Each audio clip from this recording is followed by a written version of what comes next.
আসসালামু আলাইকুম। কেমন আছেন আপনারা সবাই? আশা করি সবাই খুব ভালো আছেন। আলহামদুলিল্লাহ আমরাও খুব ভালো আছি। চলে আসলাম আমার লেট আপডেট নিয়ে। এটা ছিল কোরবানির ঈদের একটা ভিডিও যেটা আমরা বাড়ি যাওয়ার সময় করেছিলাম।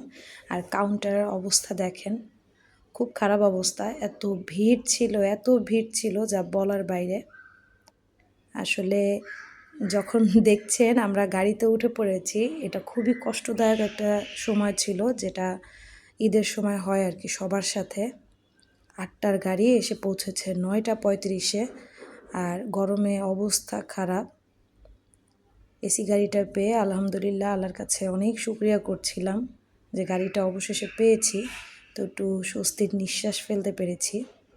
আসলে এতদিন ব্যস্ততার কারণে আমার ভিডিও আপলোড করা হচ্ছিল না, আজকে তাই একটু সময় বের করে আপলোডটা করেই ফেললাম। এখানে রাস্তায় একটু ব্রেক দিয়েছিল, যেটা বরাবরই করে থাকে লং জার্নির ক্ষেত্রে। তো এখানে আমি একটু ভাজাভুজি নিয়ে নিয়েছি, কারণ ক্ষুধাও পেয়েছিল প্রচুর, আর আমি খাওয়ার মতো কিছুই পাচ্ছিলাম না। রাফি এদিকে দাঁড়িয়ে ওর বাবাকে খুঁজছিল, ওর বাবা গিয়েছে ওয়াশরুমে।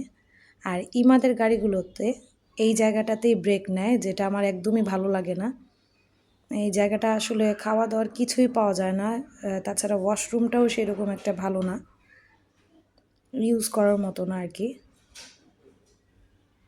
অবশেষে চলে আসলাম আমার বাড়িতে। আর বাড়িতে এসে যখন এরকম ঘরবাড়ি পরিষ্কার দেখি, গোছালো দেখি, খুব মনটাই ভালো হয়ে যায়। মনে হয় যে এখন হালকা পাতলা কিছু খেয়ে একটু ঘুম দিতে পারলে ভালো হতো।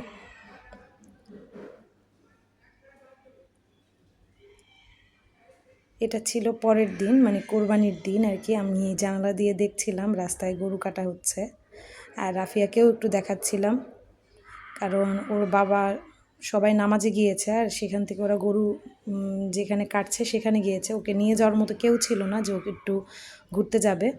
তো রাফিয়ার বাবা বাসা আসার পর বলল যে মাংস আসতে দেরি হবে, সো চলো তোমাদেরকে নিয়ে একটু রিক্সায় ঘুরে আসি। কাজ নেই তো কি করব, ভাবলাম যে আজকে যাই একটু ঘুরে আসি। আর তাছাড়া কোরবানির দিন আমাদের দাওয়াত ছিল মামাদের বাসায়, এজন্য আমাদের বাসায় রান্নাবান্নাও তেমন কিছু ছিল না। আর রান্না করলেও সেটা রাতের বেলা, তো দিনের বেলা কোনো কাজ ছিল না, ভাবলাম একটু ঘুরেই আসি। আর খুলনা শহরটা দেখেন, এত সুন্দর, আমার যে কি ভালো লাগে। এত নিট অ্যান্ড ক্লিন, আর একদম লোকজন কম, খুব ভালো লাগে দেখতে আসলে। তাছাড়া আমি অনেক দিন পর পর যেহেতু আসি, এই জন্য আমার কাছে মনে হয় আরও একটু ভালো লাগে।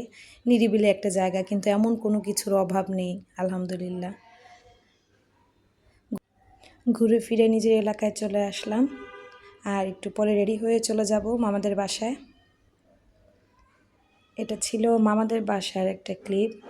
আর এগুলো যা দেখছেন সব আমার যা নিজের হাতে করেছে। ও অনেক গুণী একটা মেয়ে, খুব সুন্দর করে বাসাবাড়ি গুছিয়ে রাখে, আর ওর হাতের কাজগুলো মাশাল্লাহ অনেক সুন্দর। এগুলো যা দেখতে পাচ্ছেন ও সব এগুলো নিজের হাতে করেছে।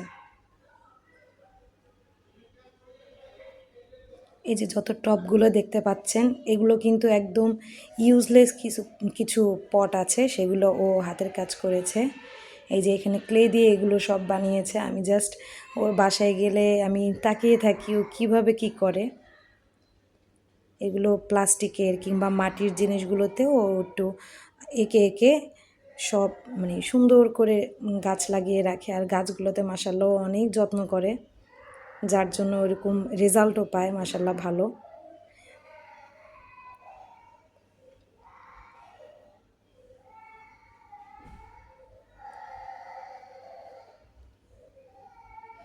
এই যে আমাদের বাসা, এখান থেকে বাসাটা আসলে রাস্তার এপার ওপার।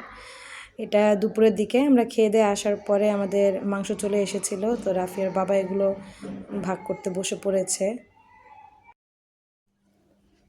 এটা ছিল পরের দিনের ক্লিপ। আজকে আমার বাসায় সবার দাওয়াত, মানে মামিদের, আমার খালা শাশুড়িদের, তাদের দাওয়াত। আর এখানে সামান্য একটু আয়োজন করা হয়েছিল, জাস্ট মুরগির রোস্ট করা হয়েছিল, আর কুরবানির গরুর গোস্তটা, আর পোলাও, আর একটু পায়েস করেছি, আর সেমাই।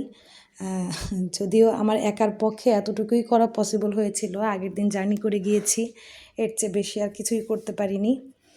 মানুষ বেশি, আর রেডি করার লোক ছিল একদম অল্প। সো আমি যতটুকু পেরেছি আন্তরিকতার সাথে দেওয়ার চেষ্টা করেছি। এখানে ঘরবাড়িও একটু কোনো রকম ক্লিন আপ করে নিয়েছি, একটু পরে আন্টিরা চলে আসবে। সো আজকে আমার ভিডিওটা এখানেই আমি শেষ করছি। সবাই অনেক অনেক ভালো থাকবেন আর দোয়া করবেন। আল্লাহ হাফেজ।